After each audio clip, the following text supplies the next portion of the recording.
नमस्कार साथियों, केशव सिंह वॉइस में आप सभी का स्वागत है। आज जिस मुद्दे पर बात करने आए हैं वो है देश का ठग कौन या देश में महाठग कौन है। उसे हम कई रूप में ले सकते हैं। तो शुरुआत कहाँ से करें? शुरुआत हम वहां से करते हैं या किसी जमाने में एक मिस्टर नटवरलाल हुआ करते थे। जब संसद में प्रधानमंत्री बैठे थे, उन्होंने संसद को ही बेच दिया, उसने ताजमहल को ही बेच दिया। तब कहा जाता था कि ये देश का सबसे बड़ा ठग है। लेकिन आज जो ठगी का जो रूप है वो बदल गया है। कैसे बदला है वो आप देखिए। आज जो ठगी करने का जो काम कर रही है, आज देश की जो हमारी मेन स्ट्रीम मीडिया है वो कर रही है। देखिए, ये जितने जो चेहरे आपके सामने दिख रहे हैं, एक आध छूट गए हों, ये सबसे बड़ी ठगी कर रहे हैं आप लोगों के साथ। कई मौकों पर इन्होंने ठगा है, लेकिन कमाल की बात तो यह होती है कि आप उसे ठगा महसूस भी नहीं करते कि हम ठगे गए हैं। कैसे ठगा है? अभी हालिया दिनों में ये है, ये इनको आप अच्छे से देख लीजिए। ये क्या ठगा गया है? एबीपी न्यूज ने एस्ले टोजे के हवाले से एक खबर चला दी कि प्रधानमंत्री नरेंद्र मोदी को नोबेल का शांति पुरस्कार के लिए दावेदारी मानी गई है। आपको मैं यहां पर बता दूं कि नोबेल में जो नॉमिनेटेड लोग भी होते हैं, उनके भी नाम गुप्त रखे जाते हैं आने वाले 50 सालों तक। यह नहीं बताया जाता कि कितने लोग उसके अंदर नॉमिनेटेड हैं, कितने लोग उसमें थे जिसमें से इन्हें चुना गया, वो भी नहीं बताया जाता। और हमारी मीडिया ने, और कमाल की बात है कि जो एक मीडिया अगर वो बताती है, जैसे टाइम्स ऑफ इंडिया, आप जो स्क्रीन पर तो आप देख ही रहे हैं, टाइम्स ऑफ इंडिया ने कहा PM Modi is a big contender for Nobel peace prize, says Nobel committee deputy leader Asle Toje. अब इकोनॉमिक्स टाइम्स ने फिर उसी को दूसरे टूल किट, ये इसे टूल किट ही समझो, चला दिया। ट्विटर से चला दिया। फिर अन्य जो घराने हैं, मीडिया हाउसेस हैं, उन्होंने चला दिया। Rahul Ravishankar, PM Modi biggest contender of Nobel prize says Asle Toje, से वही चीज। राम माधव, बीजेपी के जो लीडर हैं, उन्होंने तो बड़े गर्व के साथ में लिख दिया कि नरेंद्र मोदी को नोबेल का शांति पुरस्कार दिया जाने वाला। इससे आप क्या करने वाले हैं? आप क्या साबित करना चाहते हैं? आप क्या बताना चाहते हैं आप लोग? अरे चाटुकारिता करने की भी हद होती है। मानता हूं मैं कि हमारे देश के लोग मूर्ख हैं आपकी बातों को, क्योंकि सही चीज जो है वो उस आखिरी व्यक्ति तक नहीं जाती।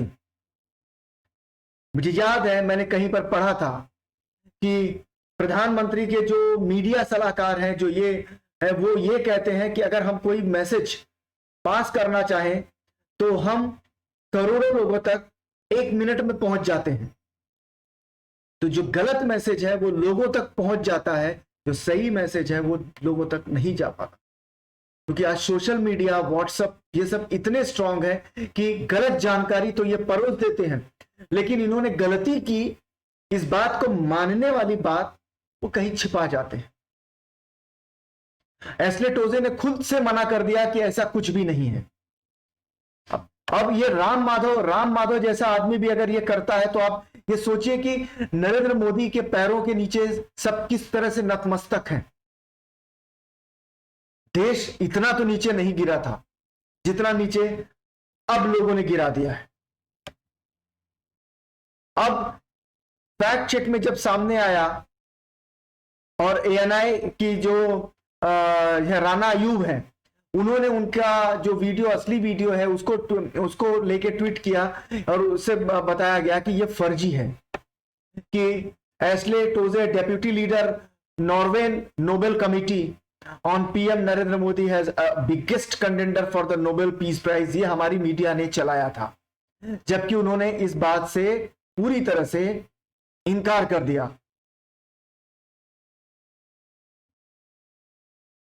कि ऐसा कुछ नहीं है। तो अब आप बताएं कि इसमें ठगा कौन गया, कौन सबसे ज्यादा ठगा गया है, आप, हम या कोई और? दूसरा जो सबसे बड़ी जो बात है वो है कि अभी हाल ही में हिंडनबर्ग की रिपोर्ट आई थी, आप सभी जानते हैं हिंडनबर्ग ने कहा था कि अडानी ने कॉरपोरेट वर्ल्ड में, कॉरपोरेट इतिहास में अब तक का सबसे बड़ा जालसाजी का काम किया है, धोखे का काम किया। तो अब आप इसमें बाइफरकेशन करिए, आप इसके अंदर आप सोचिए कि कौन, किसने किसको ठगा। इस देश का जो कॉरपोरेट का जो सबसे बड़ा जो ठग है वो अडानी है। अडानी के तार कहां जुड़ते हैं? नरेंद्र मोदी के पास जुड़ते हैं। तो इसके अडानी के ऊपर तो हमने काफी ये बना दिया है। अब आप आ जाइए जो और एक ठग निकले हैं, ये भाई साहब है किरण भाई पटेल, गुजरात से आते हैं। इन्होंने कश्मीर में उस जगह तक गए जो बहुत ही सेंसिटिव एरिया कहा जाता है, बहुत ही जहां पर संवेदनशील एरिया है, स्थान है, वो वहां पर गए, विकास कार्य का मुआयना करने के लिए गए और उन्हें Z+ की सुरक्षा दी गई।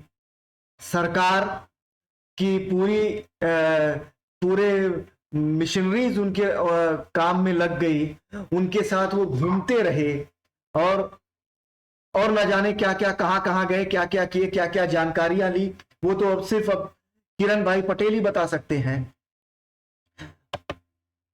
ये देखिए किस तरह से उन्होंने कहा कि हम तो पीएमओ से आए हुए हैं और स्पेशल इंचार्ज है ड्यूटी पर, जिन्हें ये सब कार्य दिया गया है, और इनकी जो शिक्षा है, कहते हैं कि इन्होंने पीएचडी की हुई है वर्जीनिया यूनिवर्सिटी से, और आईआईएम त्रिची से एमबीए भी किया है। इसके बाद एमटेक भी है, बी है, एलडी इंजीनियरिंग की डिग्री भी है। उसने खुद को विचारक, रणनीतिकार, विश्लेषक और कैंपेन मैनेजर बताया है। सबसे ज्यादा अचंभित करने वाली बात यह है कि उसका ट्विटर अकाउंट भी वेरीफाइड है। तो ये एक बहुत ही बड़ा पढ़ा लिखा और ये शातिर इंसान है। अब आप इन सब में समानता देखिए, इन सब में समानता की जो धुरी है वो एक है, जो आपके स्क्रीन पर अभी आई है, मिस्टर मोदी। हर एक में जो है वो तार मोदी तक जाके जुड़ते हैं। तो क्या इस दौर में ठगी करना आसान हो गया है हर व्यक्ति के लिए?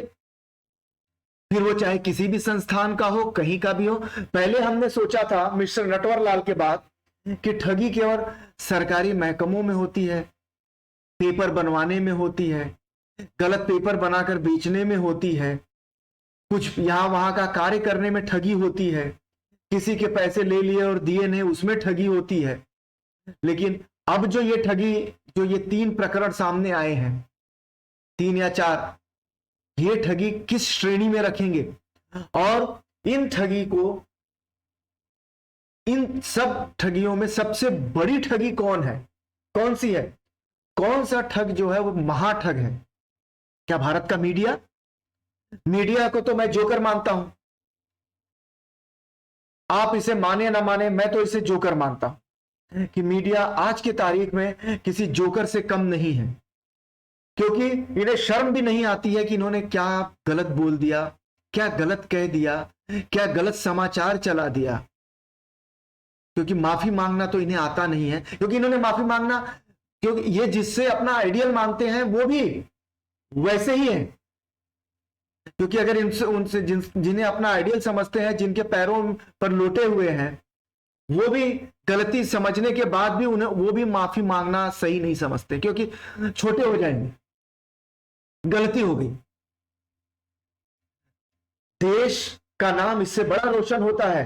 हमारी मीडिया जो काम कर रही है इस समय, मेन स्ट्रीम मीडिया, उसने जो किया, देश और देश तो छोड़िए, दुनिया में इससे हमारा नाम रोशन हो गया। शांति पुरस्कार के लिए उस तरह का काम भी, अरे जो देश में ही लोकतंत्र ठीक से नहीं चला पा रहा है, वो दुनिया में क्या करेगा। आज पहले के नेताओं का, हम हर दौर में एक नेता जरूर हुआ है जो आइडियल रहा है। नेहरू से लेके मोदी के बीच में जितने भी प्रधानमंत्री हुए हैं, उनमें कुछ ना कुछ, कोई ना कोई एक ऐसी बात रही है जिसे लोगों ने सराहा है। इनके बारे में हम क्या कहेंगे, क्या सराहेंगे। जैसे नरसिम्हा राव के बारे में कहा जाता था कि जब भारत बाहर कोई हमारी बात रखनी थी तो उन्होंने अटल जी को भेज दिया, जो विपक्ष के नेता थे। तो जब वो वहां पर जिनेवा में जाके जब वो बोल रहे थे तो लोगों ने कहा, अरे ये कैसा देश है जहां अपोजिशन के लीडर को अपने देश की बात रखने के लिए भेज दिया गया है। ठीक उसी तरह से राजीव गांधी के समय में, राजीव गांधी ने अपने मुंह से कभी नहीं कहा, खुद से खुद नहीं कहा कि अटल जी के घुटने का ऑपरेशन के लिए उन्होंने किस तरह से उन्हें विदेश भेजा। यह अटल जी ने खुद कहा। तो इंसान अपनी करतूतों से बड़ा होता है।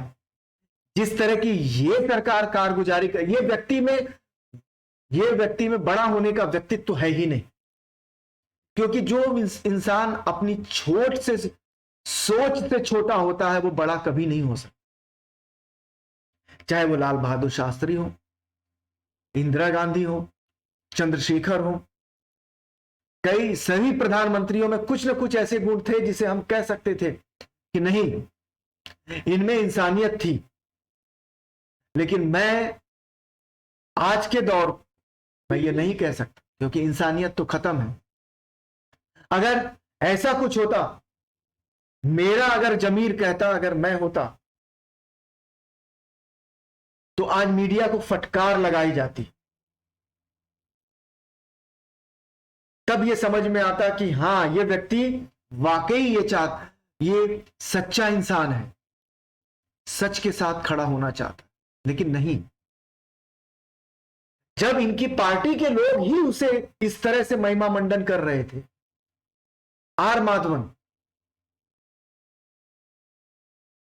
उन्होंने जब उस बात को ट्वीट किया है तो हम और क्या कहें। राम माधव, बड़े शर्म की बात है, इन्हें तो मैं बड़ा पढ़ा लिखा और समझदार समझता था। ये भी सच्चाई की तह तक नहीं जाना चाहते कि नोबेल पुरस्कार विजेताओं में, नोबेल पुरस्कार की समिति में जो लोग भी होते हैं, जितने लोग भी उसके अंदर शामिल होते हैं, जिन लोगों के नाम उसमें दर्ज होते हैं कि किन्हें दिया जाएगा, जब उसमें चयन होता है, उन लोगों के नामों को भी बाहर नहीं बताया जाता।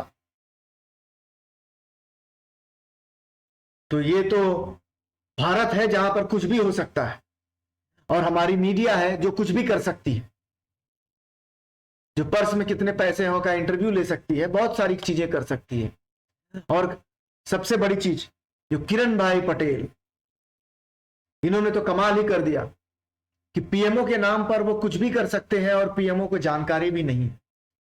एक सूबे में चले जाता है वो व्यक्ति और उन संवेदनशील इलाकों में जाकर वहां का सर्वे करता है, उन अफसरों के साथ में बैठ के मीटिंग्स लेता है, तो ना जाने उसके पास और कैसी कैसी जानकारियां चली गई हूं। ये चल क्या रहा है इस देश में, मुझे तो समझ के बाहर है। अगर आप लोगों की समझ में कुछ आता हो तो देखिए और समझिए कि इस देश में महाठग कौन है। मीडिया, हम तो ठगे गए लोग हैं, जनता तो ठगी गई है। चाहे कोई भी हो, जनता तो ठगी जाती है। मिस्टर नटवरलाल, या सामने जो स्क्रीन में दिख रहे हैं वो, क्योंकि 2 करोड़ रोजगार, 15 लाख अकाउंट में पैसे, उज्ज्वला गैस तो सबके घर में पहुंच गया है। वो अलग बात है कि सिलेंडर वो आदमी दोबारा ना भरा हो, 1000 रुपए के पार सिलेंडर चले गया है। तो आज आप हम सब तो ठगे महसूस ही हो रहा है ना, तो ठगे तो गए ही हैं। तो अब आप समझिए कि इस काल में, इस दौर में कौन सबसे बड़ा महाठग है। धन्यवाद।